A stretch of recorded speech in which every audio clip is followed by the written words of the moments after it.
Japan, जो एक बड़ी आर्थिक महाशक्ति होने के साथ साथ भारत के करीबी मित्र देशों में से एक है और चीन को रणनीतिक रूप से घेरने के लिए बनाए गए संगठन क्वाड का अमेरिका, ऑस्ट्रेलिया और भारत के बाद चौथा सदस्य देश है। और यहाँ हाल ही में नए प्रधानमंत्री चुने गए हैं शिगेरू इशिबा, और इन्होंने प्रधानमंत्री बनने के कुछ ही दिन पहले ही एक बहुत ही उत्तेजक प्रस्ताव रखा था, जो कि है एक एशियाई नाटो के संगठन का प्रस्ताव, जिसमें भारत भी शामिल हो। उन्होंने यह भी सुझाव दिया कि या तो अमेरिकी परमाणु हथियार इस क्षेत्र में स्थित हो या फिर यह क्षेत्र अपने स्वयं को विकसित करे। बता दें कि उनका यह सुझाव चीन से बढ़ते खतरे, विशेष रूप से ताइवान पर बढ़ते खतरे और अमेरिकी विस्तारित प्रतिरोध की विश्वसनीयता पर चिंताओं से उपजा है। और जैसे जैसे तनाव बढ़ता है, भारत को औपचारिक पारस्परिक रक्षा समझौतों में बिना उलझे अपने करीबी दोस्तों के सुरक्षा हितों के साथ अपनी रणनीतिक स्वायत्तता को संतुलित करने की आवश्यकता होगी। बता दें कि जापान क्षेत्र में चीन की आक्रामकता को लेकर लगातार चिंतित है। पिछले महीनों चीनी युद्धपोतों ने पहली बार जापानी जल क्षेत्र में प्रवेश किया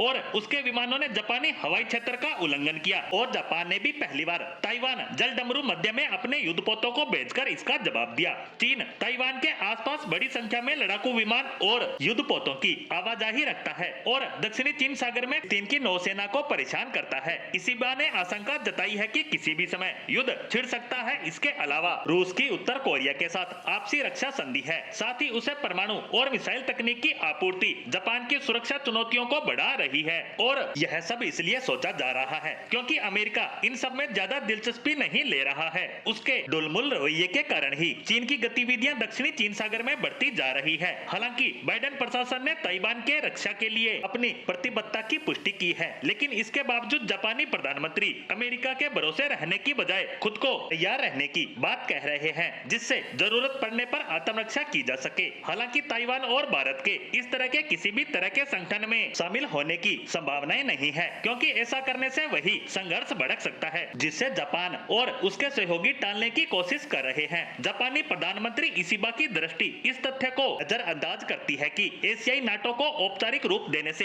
तनाव कम होने की बजाय बढ़ सकता है। बता दें कि चीन पहले से ही क्वाड, जो जापान, भारत, ऑस्ट्रेलिया और अमेरिका से मिलकर बना है, उसे नाटो के रूप में ही देख रहा है। और अगर नया सैन्य गठबंधन बनता है तो निश्चित रूप से तनाव बढ़ेगा और चीन और ज्यादा आक्रामक हो सकता है। वहीं सबसे अलग भारत की परिस्थितियां अलग है। वह हर तरह के हथियारों से संपन्न है। उसके पास परमाणु हथियारों से लेकर बैलिस्टिक और क्रूज मिसाइल मौजूद है। ऐसे में चीन उसके साथ युद्ध के बारे में सोच नहीं सकता। वहीं दूसरी तरफ फिलीपींस, ताइवान और जापान की परिस्थितियां अलग है। उनके पास परमाणु हथियार नहीं है और वे पूरी तरह से अमेरिका पर निर्भर है। अगर अमेरिका उनकी सहायता करने से पीछे हट जाता है तो उनके देश की सुरक्षा खतरे में पड़ सकती है। ऐसे में जापानी प्रधानमंत्री की चिंता करना जायज है।